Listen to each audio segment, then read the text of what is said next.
les amis. Bon ben,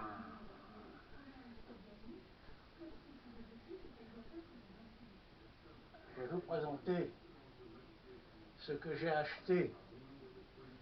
Donc la Fantini Pelletteria, cette somptueuse sacoche, voilà, qui fait 32 cm de long, qui est volumineuse et dont la finition est vraiment hors pair, mais hors pair.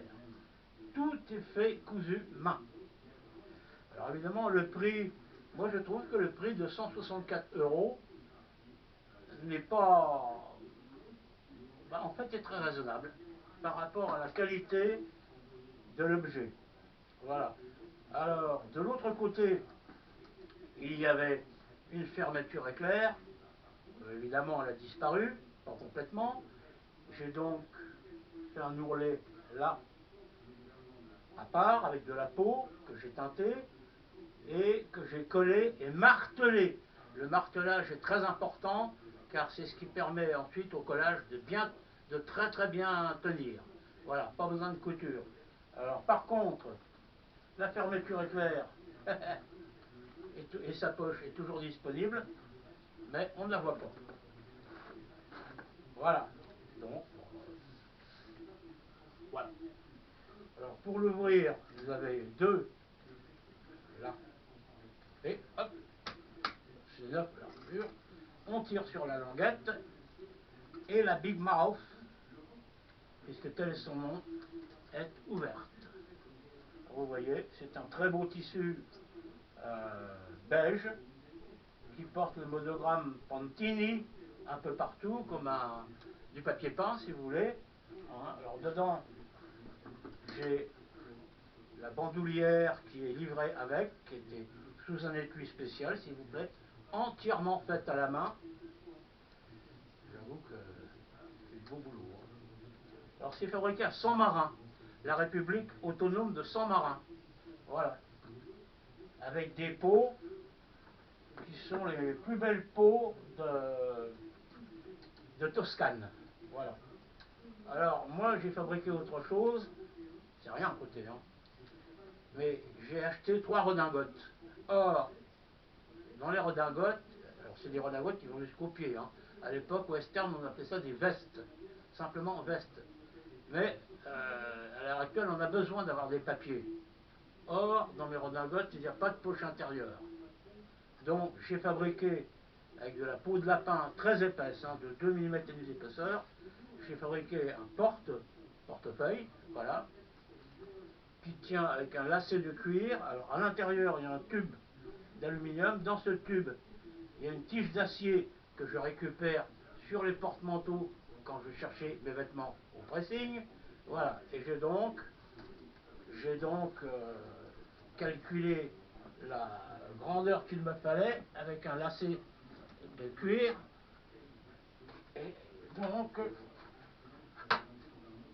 voilà, elle sera très bien sous ma redingote pour mettre mon portefeuille. Voilà. Et d'ailleurs c'est comme ça que je la porterai. Ça c'est faux. Non. Elle sera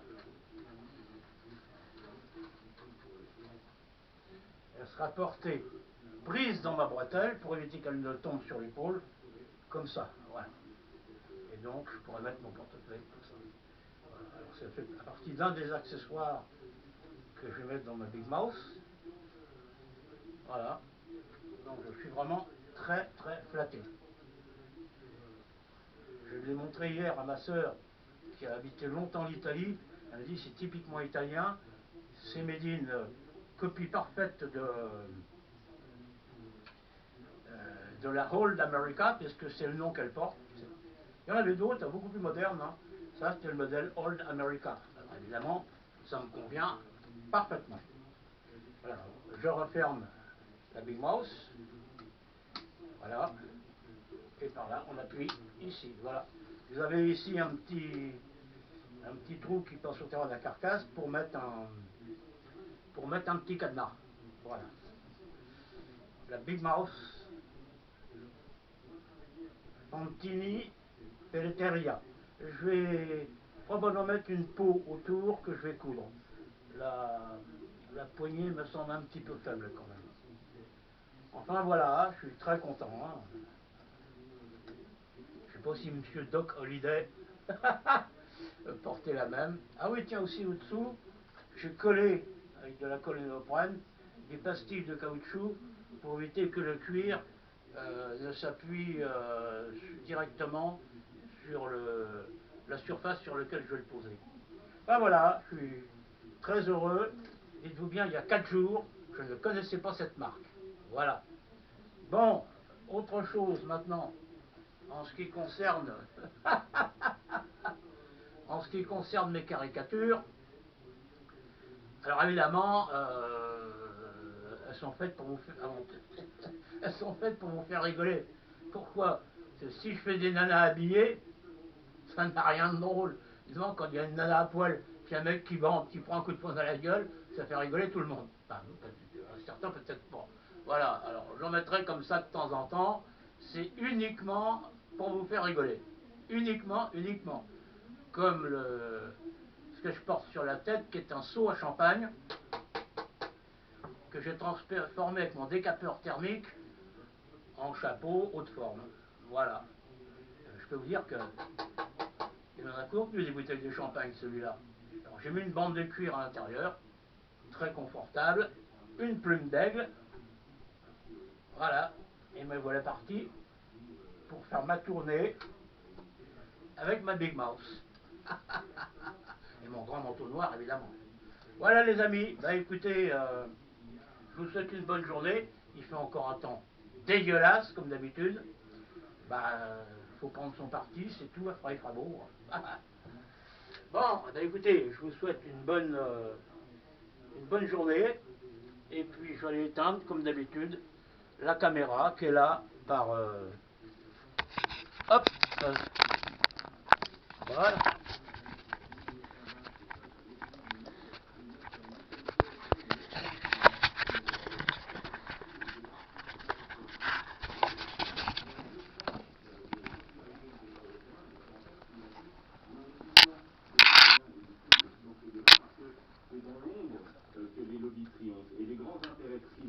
Bénéficient de ce peu d'attention qui est porté aux débats européens pour imposer leur point de vue. Alors que quand il y a un investissement massif des citoyens, eh bien, le poids des lobbies est largement diminué dans la prise de décision. Avant de donner la parole à Natacha Polony, François-Xavier Bellamy, la France, en l'occurrence, pourquoi ce manque d'intérêt, ce manque de connaissances? Vous aussi, vous faites un mea culpa?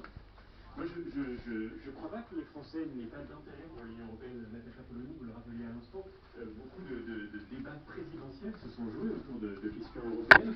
Je pense que les Français s'intéressent à l'Europe. En revanche, il y a une question qui, évidemment, vous est renvoyée aussi, que nous partageons tous ensemble. Vous allez être journaliste. Comment est-ce que les médias parlent d'Europe? Est-ce que les médias accordent assez d'attention à ce qui se passe dans les institutions européennes? Un exemple tout simple. Pendant la crise du coronavirus, on est passé à 2 doigts de manquer du médicament.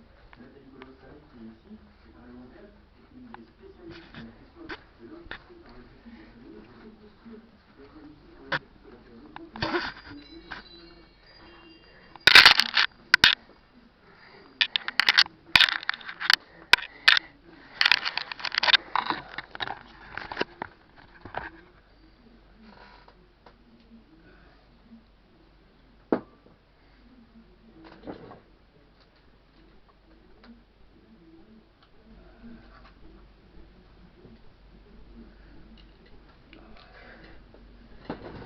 Journaliste, et qui est évidemment être important dans cette campagne présidentielle. Sur France Inter, Natacha voulait dire un mot avant de redonner la parole à la salle. Je pense que cette apparente absence d'intérêt vient aussi de différents malentendus et de différents non-dits. C'est-à-dire qu'il faut quand même revenir à l'histoire de l'Union européenne pour comprendre cela. L'espèce d'hyper-technocratie que nous voyons aujourd'hui, avec cette impression d'une Union européenne qui va aller nous calibrer la taille des chasses d'eau, mais qui à côté de ça est en effet incapable de penser l'avenir de notre industrie pharmaceutique ou d'anticiper la toute-puissance des GAFAM, c'est quelque chose qui s'est construit petit à petit. Pourquoi? Parce que il y avait la volonté, avant tout, de faire cette union par la vie quotidienne, par les petits détails, parce qu'on voyait bien que politiquement, elle avait du mal à se faire. Elle s'est faite à bas bruit, cette Union européenne, sans être assumée par les politiques. Et je crois, oui, et je crois que c'est particulièrement vrai en France, où, en gros, nous avons des politiques qui n'ont jamais assumé véritablement leur vision de l'Union européenne, qui n'ont jamais assumé devant le peuple ce qu'ils voulaient en faire, avec des fédéralistes qui se sont dit « nous n'obtiendrons pas ce que nous voulons, notre rêve d'États-Unis d'Europe, nous le ferons par la monnaie », avec à côté de ça des gens qui, de l'autre côté, critiquaient l'Union européenne en rejetant toutes les fautes et toute leur lâcheté sur elle. Bref, chacun joue un jeu de rôle dans cette affaire, et j'ajoute le problème des médias. Oui. C'est un des sujets sur lequel j'ai vu le plus de dogmatisme, d'autocensure, d'impossibilité pour des journalistes de faire tout simplement leur travail de questionnement, parce qu'il y avait une espèce de religion qui interdisait les questions. Ça a créé de la défiance de la part de beaucoup de Français, et je pense que nous le payons, hélas. Gilles, pourquoi les Français ne s'intéressent pas aux questions européennes? La complexité des institutions qui nous déstabilisent par rapport à ce que nous connaissons, la technicité des sujets, la facilité trop souvent des politiques qui, quand il y a un problème, c'est Bruxelles, quand il y a une solution, c'est Paris. La timidité des médias, la Fondation Jean Jaurès a sorti chaque année une étude sur la place de l'Europe dans les médias, elle est très faible.